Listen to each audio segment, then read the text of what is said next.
Hi, I'm Tia. Welcome to my sewing room, and this is Dorset.Threads. I've got a bit of a tummy bug in the house. I've got away reasonably easy, just a bit feeling off, although it did have a knock-on effect with not going to my social, because I didn't want to spread anything that I might still, have lurking. But yeah, others in the house have, been very unwell. So I managed to get in and just do a little vlog for you, and it might be a short one. We'll see how we go.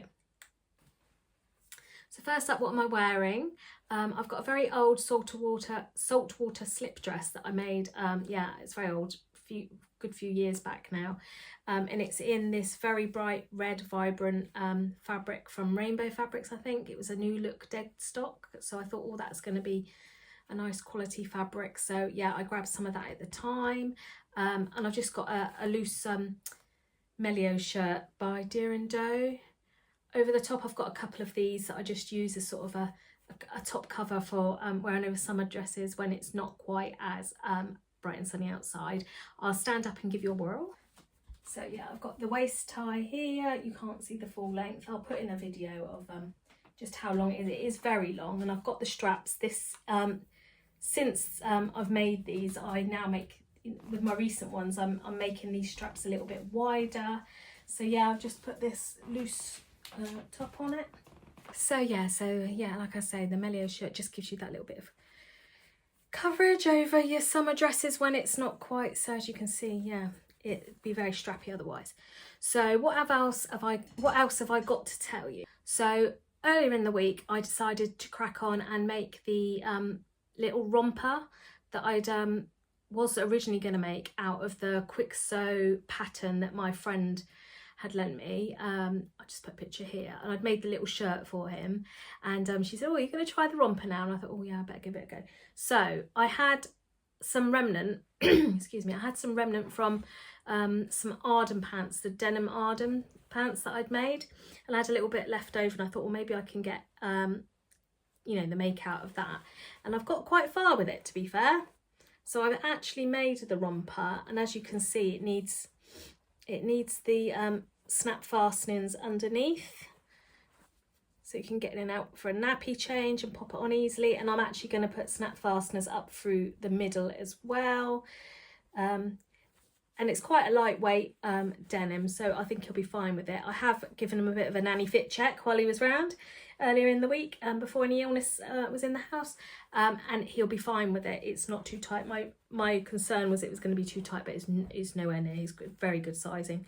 And I've popped in a Cozy Club handmade label. I thought that was cute with the colours, and I wasn't too precise with my stitching here around the neckline, because it's only a 1/4 inch seam allowance, and then they have you tuck it underneath here on the collar and stitch on the top, and I just thought that's not the best. It's very small amount of seam allowance that you're actually left with. So I thought what I'll do is I will just put some of the Specky Seamstress binding on the top, just to secure it, and because of the colouring, you don't really see it on the back, and I thought it looked quite cute. Yeah, I went with the rainbow overlocker inside. So yeah, I just want to get some snaps for down through the front. I have got some snaps, but they're for jersey material, so I don't think they'll be right for this. So I think I need to have a little look and see about getting something that will work on the woven material. Yeah, and then that'll be good to go. So yeah, I'm pleased with that. And he's got his little pockets for accent at the front. And yes, that was my first make at the beginning of the week. So what I wanted to do was finish up a few of the work in progress that I had hanging about in the room, just because they were beginning to tot up a bit, and I wanted to get them done. So obviously in the last vlog I showed you the white trousers that I was making at the Rooted Finally Sewing Social, and I said that I just had to put the waistband on and hem them, which I have done. So I put a nice 2025 label in, as I had that there, and yeah, I've hemmed them up and I'm really pleased with those. I won't talk too much about those because I've spoken about them before, but I will put in a little shot of how they look when they're on.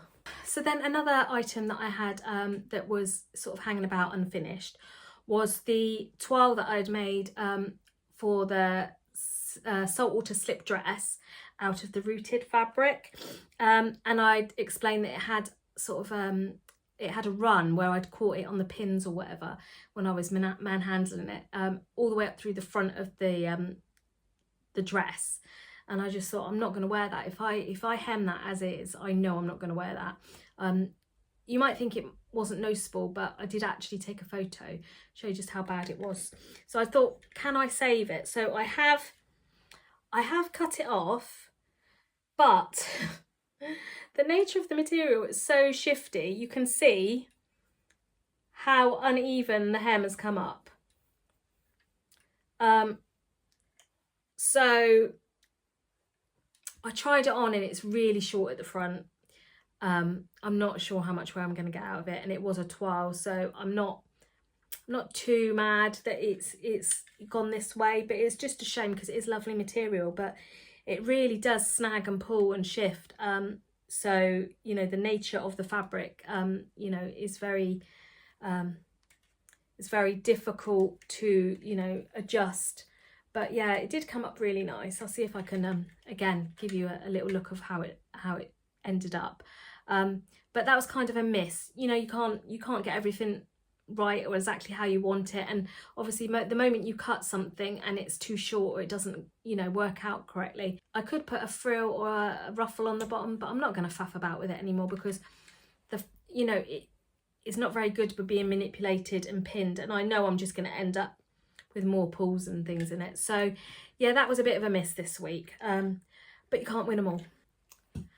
So yeah, that was the first part of the week. So I got a fair amount of sewing done, and I was ticking off the jobs that I wanted, you know, the work in progress that I wanted to get done to sort of clear the decks a bit so that I can make some new plans of what to make up.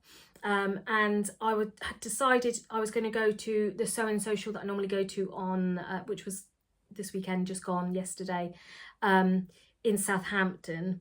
But as I say, we were struck down in the house with a bit of a tummy bug. My husband had it quite bad. He still got it actually. And I was feeling off. I didn't want to spread it about. I felt rough anyway. So I took the decision not to go, which was a shame for missing all my friends and all the banter and everything. But I thought, well, I'll just put on my PJs, drink lots of water, have paracetamols, and just do a little bit of sewing in my sewing room. So I actually did start sewing up what I had planned to take to the social. So if I just grab that. So I'd planned to take the leopard print SaltwaterSlip project that I'd mentioned in the previous vlog, and actually just doing it little bit by bit yesterday, I did actually get quite far. So this is where I've got with it. So I've got the dress with the ties, the straps and the binding. So this is the width of it, just slightly wider than the one I'm wearing, and as you can see, that just would give you a little bit more coverage. I've put another little label in it, and I've put the rings for the adjustment on there, and obviously I've got to put the actual bra sliders on the top, and I've made it the same length. I think it's going to come out the same length as this red one, which is one of the reasons why I popped it on today, because it does come up. I have made it, this red one, the length, the full length, and I'm not sure whether I want to stick with that for this or take some length off. So I thought if I wear the red one today around the house, and actually I've popped out and done a few bits, if I wear that one, then it'll give me an indication of what I want to do with this one. I'll see if I can precariously put this on and show you where it comes up to at the moment. So yeah, as I say, it just needs the actual bra sliders, some stitches to hold this, and then hemmed. But I haven't,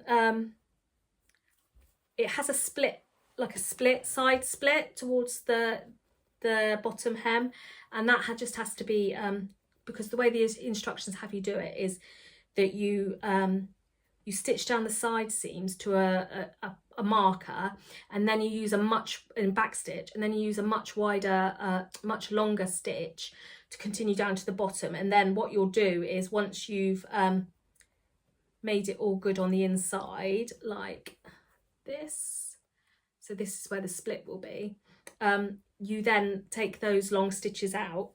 Let's just pop that down. You then take those long stitches out. So if you see, you know, that's a long stitch in there,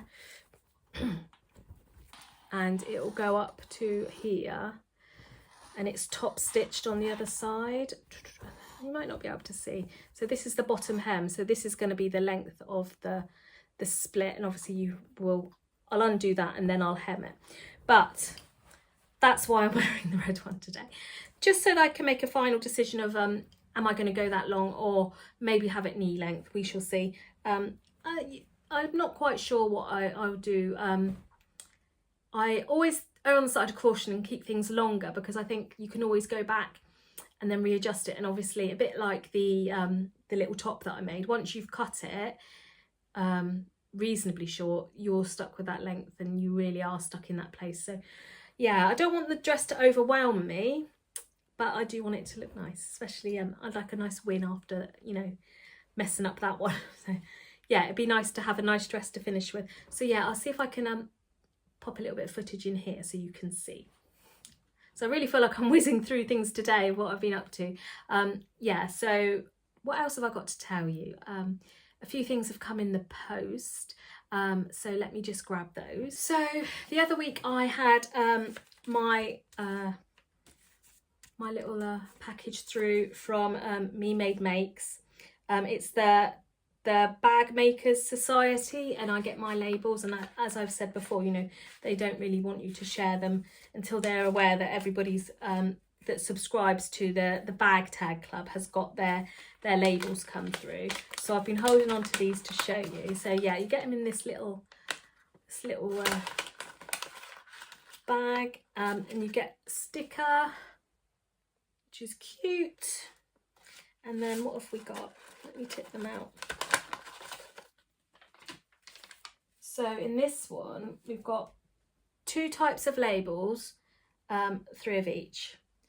So we've got this one of a kind, like my bag. It's double-sided.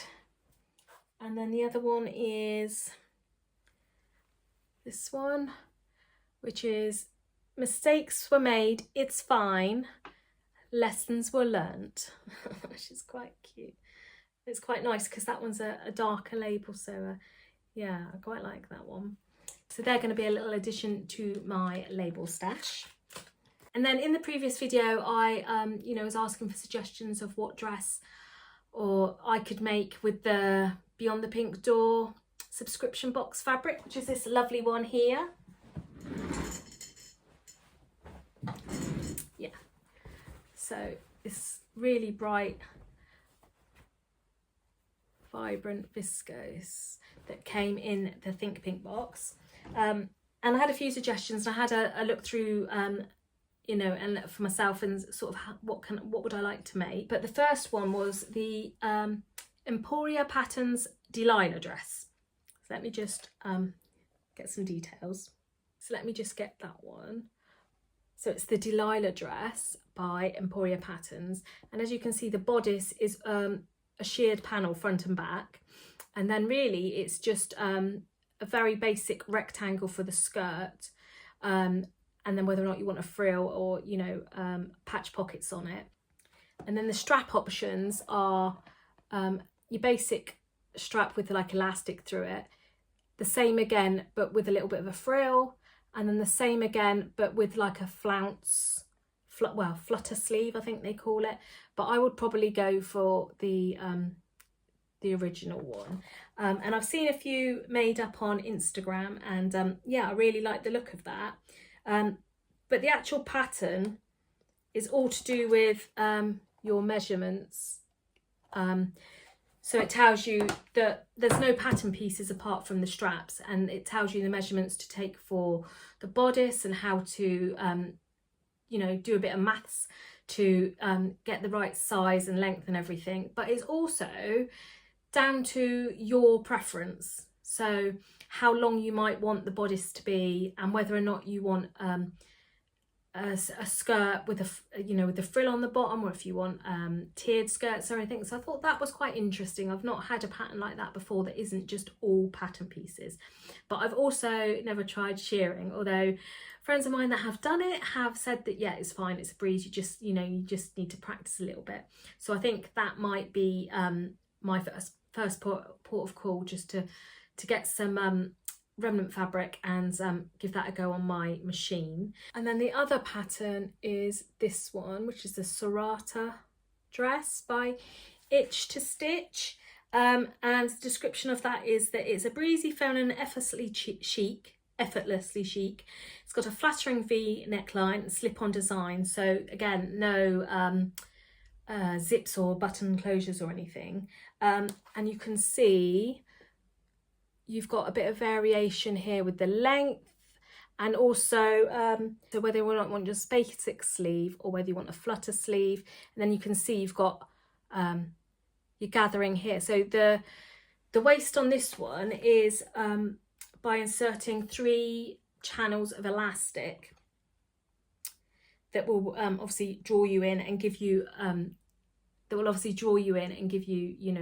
waistline shape, which I quite like the idea of, again, because you can control how tight or not it is, and how much shape that gives you. So I quite like the idea of that one. So yeah, so that's my 2 ideas for upcoming dresses. So that's one of the reasons why I wanted to get all the little work in progress bits that I had hanging about sorted, so that I can have a clear head and just get some remnant and practice my shearing, and also trace the pattern out. I had the AO printed. There you go, from the Itch to Stitch. So I've got that now. I always trace because I'm never quite sure of my sizes, but it looks like it's going to be reasonably easy one to trace off. I get my patterns printed out by Flamingo Prints, and I find that they're really reasonable, and that was a quick turnaround of 3 days, something like that. And they start it depending obviously on the paper and everything requirements, but I think it's £1.50 a sheet, so yeah, that's pretty good value, I would say. So yeah, so those are the 2 new patterns to the sewing room. And then of course you have all the little sales and offers come up on your feed and in your inbox, in your email, and I always have a look, but I'm trying not to overindulge at the moment, because I will be going to a couple of craft shows, so I'm trying to sort of save funds for that. But I did go on the Fabric Godmother website and had a quick look through, and I thought, if they have the fabric that I had been looking for, and it was on a remnant on there and it was available, then the planets have aligned. The sewing gods are telling me just go and get it. I did dither a little bit, but yeah, I plunged in and I got this one.